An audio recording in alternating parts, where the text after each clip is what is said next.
Halo rekan-rekan semuanya, di video ini kurang lebih 2 menit saya akan menjelaskan sistem manajemen stok, manufaktur dan juga penjualan dan akuntingnya juga di sini. Yang studi kasusnya itu adalah minyak kutus-kutus yang ada di Bali. Nah, ini adalah halaman loginnya. Nah, halaman loginnya ini adalah yang seperti ini. Kalau sudah login, hanya yang punya aksesnya saja bisa login di sini dan kita bisa melihat semua dashboard yang memang kita perlukan di sini dan sesuai dengan bisnis ownernya, keperluan bisnis ownernya kemarin. Nah, tanggalnya kita bisa sesuaikan juga.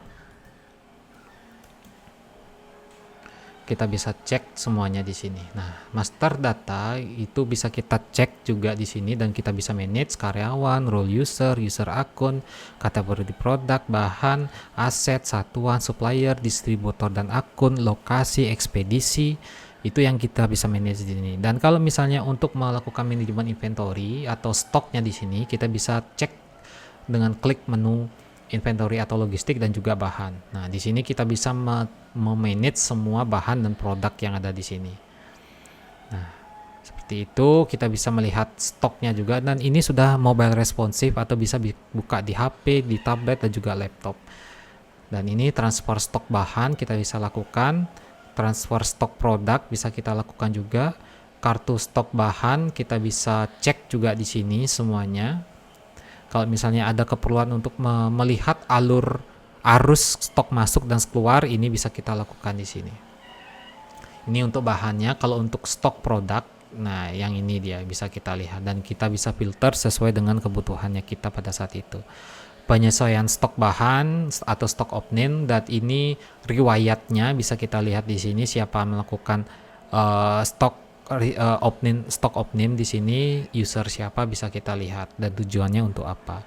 Dan ini penyesuaian stok produk, stok alert bahan, ini bisa kita lihat kalau misalnya bahan yang tersebut sudah menyentuh minimal stok, itu akan ada tampilan di sini. Stok alertnya juga sudah ada, produknya. Kalau melakukan produksi bisa juga di sini. Nah, kita perlu melakukan target produksi, kita perlu isikan di sini untuk apakah produksinya sudah memenuhi atau belum. Nah, analisa sasaran produksi ini akan menjadi perhitungan HPP di produksi selanjutnya. Proses produksi kita bisa lakukan di sini. Nah, karena ini berupa minyak, hasil produknya itu adalah minyak, dari diskusi sama bisnis ownernya itu adalah kalau misalnya bahan yang memang sudah diresipi atau di sini ada resep juga. Oh ya, kalau untuk melakukan resipi kita bisa melakukan produk di sini. Kita bisa cek dulu ya. Produknya, resipinya itu ada di sini. Sebentar, komposisi produk. Nah, kalau misalnya kita memproduksi suatu produk, di sini juga kita bisa mengisikan bahannya apa dan pengemasnya, packagingnya, dan kita bisa membuat HPP-nya langsung di sini dan menemukan HPP-nya yang akan menjadi profit untuk perusahaannya. Kira-kira seperti itu. Secara singkatnya, proses produksi tambah kita bisa melakukannya di sini, tambah produksi maksudnya produk apa yang akan kita lakukan produksi, misalnya minyak kutus-kutus, dan resipi yang sudah kita masukkan di sini itu bisa tampil semuanya di sini, dan nanti kalau sudah selesai itu akan menghasilkan produk berapa dan otomatis akan mengurangi stok bahan dan pengemasnya di sini atau packagingnya. Nah, realisasi target produksi, dari target produksi per tahunnya kita bisa lihat realisasinya berapa persen. Terus transaksi di sini karena di pabriknya itu ada display barang dan bisa melakukan penjualan, ada penjualan produknya juga di sini. Kita melakukan penjualan di sini bisa juga.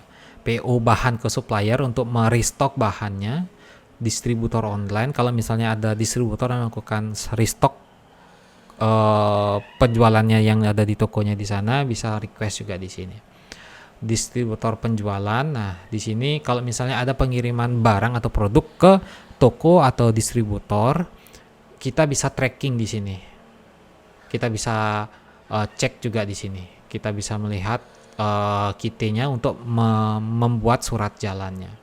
Nah, di sini laporan operasional itu ada laporan penjualan global, laporan penjualan detail, laporan produksi juga bisa kita lihat, laporan penggunaan bahan, laporan pembelian bahan, dan di selanjutnya itu adalah kita bisa memanage hutang piutang dari proyeknya tersebut.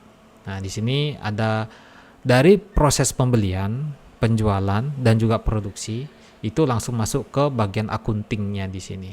Kode perkiraan, jurnal umum, arus kas, laba rugi, neraca, aset, dan penyusutan aset.